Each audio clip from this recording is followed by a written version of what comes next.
Bienvenue dans la nouvelle émission Éco-Itinéraire Entreprise en partenariat avec Le Figaro. Bonjour à tous, bonjour Olivier Djamfa. Bonjour. Vous êtes le directeur général d'Enghouse Interactive France, leader mondial spécialisé dans les solutions logicielles pour la relation client.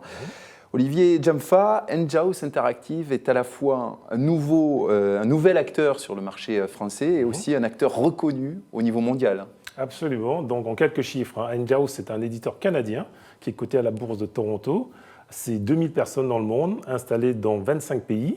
Et en termes de clients, ça c'est très intéressant, c'est 10 000 clients. Ces clients-là sont répartis dans 120 pays précisément.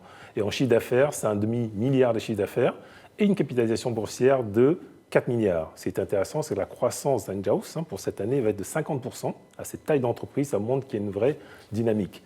Et Enghouse n'est pas tout à fait un nouvel acteur en France, car la société croît par croissance organique, mais également croissance externe. Et Enghouse a racheté la société Eptica, que j'ai cofondée il y a quelques années, et s'installe en France pour offrir une palette de solutions, des solutions autour de la relation client. On va parler des solutions de voix, conversation pour le call center, solutions de relation client digitale, email, chat, réseaux sociaux, mais également la vidéo comme relation client, et enfin les solutions d'intelligence artificielle pour pouvoir analyser le comportement des clients. Relations clients et expérience client sont au cœur des priorités des entreprises. Ces derniers mois, les centres de relations clients ont été ultra sollicités pour servir et rassurer les clients. Solutions et services ont dû s'adapter.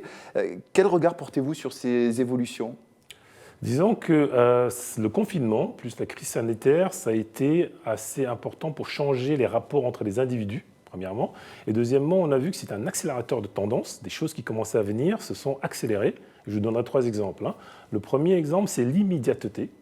Il y a une enquête qui est faite par Shopper Observer qui montre que les 2 tiers des Français sont prêts à payer plus cher un produit si on leur amène immédiatement. C'est très intéressant. Une deuxième tendance, c'est l'usage du digital, qui s'impose de plus en plus. Vous avez vu, la vidéo commence à s'imposer.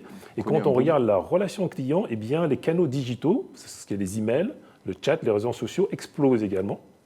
Et finalement, le dernier point, c'est tout ce qui est organisation du temps de travail. Ça, c'est en train de se transformer. On voit qu'il y a de plus en plus de télétravail. Et le télétravail, eh bien, il y a des plus et des moins. Et quand on rapporte ça à la relation client, c'est un défi incroyablement difficile en termes de management pour les centres de contact, pour arriver à garder la cohésion et la motivation des équipes. Alors justement, que doivent faire marques et entreprises pour s'adapter à ces évolutions que vous abordez ? Eh bien, moi je dirais que les marques doivent investir déjà sur la connaissance du client. Ça c'est important, on voit que ça se transforme, ça va de plus en plus vite, donc il faut regarder les tendances futures, les usages qui vont s'imposer pour être prêt à répondre aux clients. Ensuite, il y a tout ce qui est continuité d'activité, il faut y travailler immédiatement. Et en troisième lieu, je dirais l'automatisation. L'intelligence artificielle permet de le faire. Beaucoup de clients veulent avoir des réponses sans avoir interagi avec quelqu'un.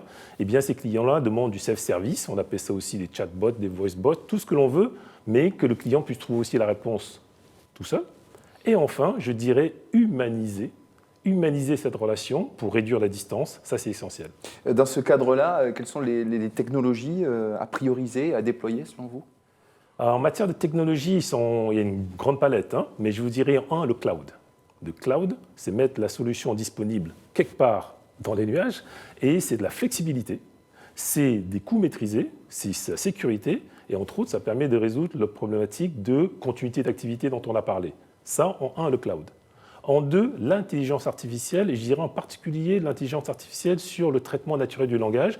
Ça permet d'analyser des enquêtes, d'analyser des emails, d'analyser du chat et de détecter les comportements du client, quelles sont les tendances. On va trouver des irritants, il faut y travailler, plan d'action pour corriger un irritant client. On va trouver des motifs de satisfaction positifs des clients, et bien on s'appuie dessus pour croître. Donc ça, c'est important de regarder un peu l'intelligence artificielle, le traitement naturel du langage. Et enfin, la vidéo. Ça s'installe, on voit, vous et moi, on a fait la vidéo tout le temps, eh bien ça va monter dans l'entreprise de plus en plus. Les entreprises doivent investir dans ce type de technologie. Olivier Djamfa, quel avenir entrevoyez-vous demain pour la relation client et les centres de contact ? Disons que déjà on travaille beaucoup pour maîtriser toute cette technologie de voix, conversation de call center, digital, vidéo, c'est déjà beaucoup de travail. Mais si on pousse un peu plus loin, ce que nous on voit, c'est une explosion des volumes. Déjà, les volumes digitaux sont en train de monter drastiquement, considérablement, et on se rend compte qu'avec la 5G, qui est en train d'arriver, les objets connectés vont s'inviter à la table de la conversation.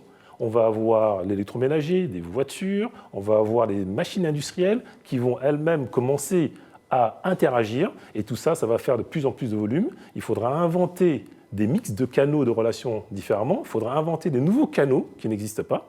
Et au total, je pense que les marques doivent s'appuyer sur les partenaires technologiques qui sont capables d'investir massivement en R&D pour les accompagner avec des nouvelles technologies pour qu'elles puissent, ces marques-là, continuer à se développer et à se transformer. L'ambition d'Enghouse Interactive France, c'est justement d'accompagner ces marques, ces entreprises? Dans cette transformation, et il y a encore beaucoup de choses à inventer. On a des belles technologies aujourd'hui et demain, on est en train de travailler en R&D pour apporter également de nouvelles solutions pour aider les marques à croître et à se transformer.